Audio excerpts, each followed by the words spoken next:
আসসালামু আলাইকুম প্রিয় শিক্ষার্থী বন্ধুরা, আশা করি তোমরা সবাই ভালো আছো। আজকের ক্লাসে আমরা আলোচনা করব ভিন্ন ভিন্ন সংখ্যা পদ্ধতি নিয়ে। তো আমাদের এখানে একটা প্রশ্ন আছে, আমরা দেখতেছি যে একটা সংখ্যা আছে ডেসিমেলে। সেই ডেসিমেল সংখ্যাকে আমাকে বলছে পাঁচ ভিত্তিক সংখ্যা রূপান্তর করতে। ঠিক সেম ভাবে কোন সংখ্যা যদি পাঁচ ভিত্তিক সংখ্যা রূপান্তর করতে বলে, অথবা তিন ভিত্তিক সংখ্যা, অথবা সাত ভিত্তিক সংখ্যা, ছয় ভিত্তিক সংখ্যা, এই ধরনের প্রশ্ন পরীক্ষা আসে রূপান্তর করতে বলে, তখন আমাদের কাজ কি? আমাদের যেহেতু ডেসিমেল আছে, তাহলে সেই ডেসিমেল সংখ্যাটাকে আমরা কি করব? ডেসিমেল সংখ্যাটাকে আমরা ওই পাঁচ দিয়ে কি করব? ভাগ করব। তাহলে 751 ভাগ পাঁচ, তাহলে যেটা আসে 150। 150 পয়েন্ট টু, তাহলে 150 এখানে বাদ দিয়ে পয়েন্ট টু কে পাঁচ দিয়ে গুণ দিলে এরপর এখানে ওয়ান আসবে, মানে হাতে এক থাকে। আবার এটাকে পাঁচ দিয়ে ভাগ দিব, পাঁচ দিয়ে ভাগ দিলে 150 কে যদি পাঁচ দিয়ে ভাগ দিই তাহলে আসবে 30, হাতে থাকে শূন্য।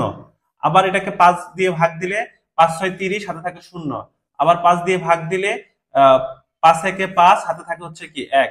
আবার পাঁচ দিয়ে ভাগ দিলে শূন্য, আর হাতে থাকে কি এক। তাহলে কি আমরা এই যে সংখ্যাটা আমরা বের করছি সেটা পাঁচ ভিত্তিক সংখ্যা। আমরা এটা লিখবো কি? লিখবো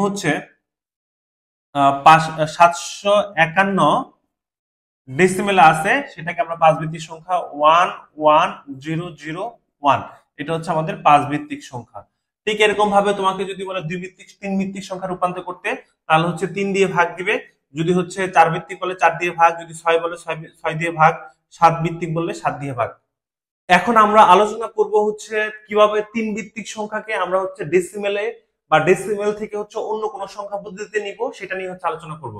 তো এখন তিন ভিত্তিক সংখ্যা আছে, যে কোনো সংখ্যাকে যদি আমরা ডেসিমেল নিতে চাই তাহলে সেই সংখ্যাটা আগে আমরা এখানে লিখবো। লেখার পর এটার বেজ কত? 3।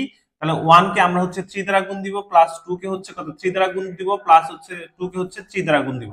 এরপর এটার উপরে পাওয়ার বসাবো 0 1 2। তাহলে 3 তারিখে 9, 9 এর সাথে 1 গুণ হলে 9 হবে। তাহলে 3 গুণে 6, আর এখানে কত? 3 এর উপরে পাওয়ার 0, তাহলে 1, 1 এর সাথে 2 গুণ করলে 2। তাহলে 8, 8 আর 9, তাহলে কত হবে? 17।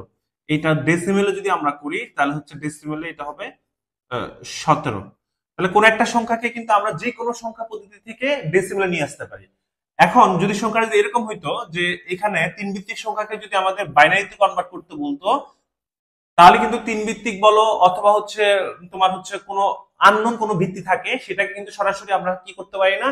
বাইনারিতে রূপান্তর করতে পারি না, বা অক্টালে রূপান্তর করতে পারি না, বা হেক্সাডেসিমালে রূপান্তর করতে পারি না। আগে সেটাকে ডেসিমেলে আনতে হবে। ডেসিমেলে আনার পরে তুমি এইটাকে এখন ডেসিমেল থেকে তুমি ইজিলি বাইনারিতে বের করতে পারবা ভাগ দিয়ে দিয়ে।